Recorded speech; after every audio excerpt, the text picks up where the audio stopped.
picked up the 400 Mini a few months ago and finally have some time to spend checking it out for my short review. Is it a must-have? Great for part of your mini console collection, or perhaps one to skip?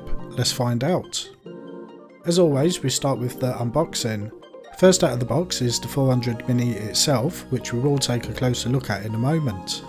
Next we have the THECXSTICK, which is modelled on the iconic CX40, first used in the Atari 2600 and later consoles including the 400. Underneath is a quick start guide which will get you up and running. There is a more detailed guide on the website. And last but not least, there are two colour matching HDMI cable and USB-C cable for the power. No charger is included, but any decent 5V 1A should do. The 400 Mini measures around 6 by 5.2 by 2 inches and weighs around 250 grams. The console colour matches the beige found on the original, with the yellow, orange and brown colour scheme on the keyboard. Unfortunately, the cartridge compartment lid and keyboard are non-functional. I wouldn't have minded having a functional cartridge compartment to plug in a USB drive, but it is what it is. On the front are 4 USB ports which you can plug in the CX-stick or other compatible controllers, including the 500 Mini gamepad and C64 Mini controller, as well as standard controllers. The back has an additional USB port, HDMI and USB-C for power in it, as well as a power button. Compared with the original Atari 400, it matches up very close and is around half the size. The original keyboard was awful to use, so be thankful for USB keyboards on the Mini. The CX-stick is, as mentioned, inspired from the original single button 8-direction CX40 controller.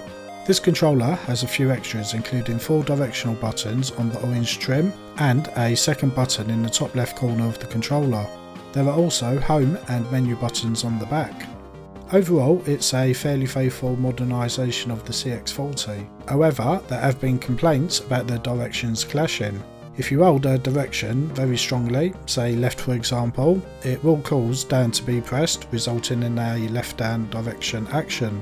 If you have a light touch on a controller, you may not experience this issue, but in the heat of the moment, hard touches are likely, and you may experience it. This can be fixed with a small modification if it bothers you.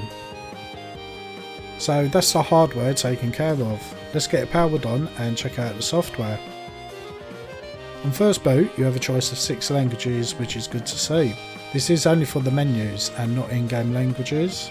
You also have a choice of 50 or 60Hz output to your TV. Just about everyone should have a 60Hz now, so go with that. The game browser can be navigated with left and right to choose one of the built-in games. You have some instantly recognisable games including Asteroids, Berserk, Boulder Dash, Centipede, Crystal Castles, Missile Command and Super Breakout. There are a few I've not heard of, but overall it's a decent collection of popular and not so well known games. You can sort the games by title, author, year, publisher and favourite. It's a bit pointless as it's not like there's hundreds of games, but it might be useful for someone. The settings menu allows you to configure a few things. The display options let you choose between 4:3 or pixel perfect scaling. There's a CRT effect and a frame to fill in the borders. There are several to choose from, or you can leave it blank. The advanced options let you change the menu music volume, upgrade the firmware and factory reset if you need to. Since the 400 Mini's release, there has been one firmware update. Simply put the file on the USB stick and then navigate to the system information option and it will update. It's worth doing the update as it adds the Caverns of Mars game as well as fixing various reported bugs. The 400 Mini supports save states, which can be performed in-game by pressing the home button, pressing down and choosing one of the 4 slots per game. You can then load that save state at any time and resume exactly where you left off. Another feature found in some emulators is the ability to rewind the game. The 400 Mini saves up to 40 seconds of your game, which can be rewound at any time. It's useful if you keep dying in a tricky part or simply want to replay part of a game. The last feature I will cover is adding your own games. You will need a USB stick for this and some legally owned game ROMs for this. The 400 Mini supports games for the Atari 800, XL and XE computers and the Atari 5200 console. It will run tape and disc media in various formats including CAS, ATR, CRT and M3U playlists. I tried a bunch of games without any setting up and found many of them to work just fine.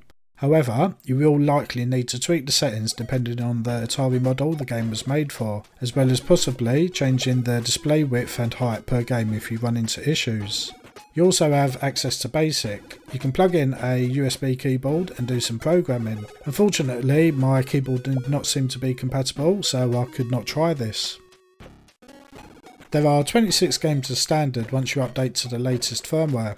There are also 2 additional games, Castle Crisis and Super Breakout, which you can access if you have the VCS Classic joystick. Though, you can connect just about any joystick with analog controls to unlock them. They are supposed to be played with analog paddle style controls, and they can be fiddly with analog sticks. The other 26 games can all be played with the THECXSTICK controller, or if you wish to, use your own USB controller. You will need to add it to a config file for it to be recognised. See in our description for more info. Many will go straight for the arcade classics like Asteroids and Missile Command, but as well as the original games, you have the more modern titles such as the 2007 game Yump, which is a very impressive looking action game, and some that look modern designed but were released back in 1983, such as Capture the Flag. Overall, I think it's a good mix of games ranging from action to puzzle and platformer. There's even the turn-based strategy game Mule, which is great to see. Some of my favourites include Wavy Navy, which is similar to say Space Invaders, but you're in a ship navigating very large waves on the sea. Boulder Dash is a classic and I'm always up for a few levels on that. Miner 2049er is a decent platform game that everyone should try if they have not already. And Hover Bother is great fun with a friend. The retail price on the 400 Mini is around £100, which I personally think is a bit too much. I purchased it when it was on sale for £58, and I would definitely say this is a fair price considering you're only getting 28 games for a fairly basic home console.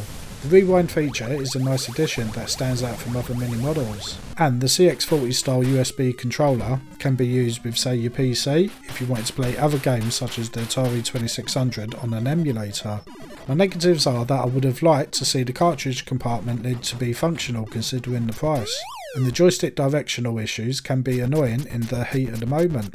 For example, if you compare to the Sega Mega Drive Mini, which when released cost around £70 with over 40 games, you would feel a bit shortchanged paying £100 for the 400 Mini. If you are a retro gamer and want to relive some classics, then I would wait for it to drop in price and grab one, but I find it otherwise hard to recommend at full price. That wraps up my 400 Mini review. I hope you have found it useful. If you could spare a moment and subscribe, that would be great. I'm nearly at 1,000 subscribers and it will entice me to make more videos. Thanks.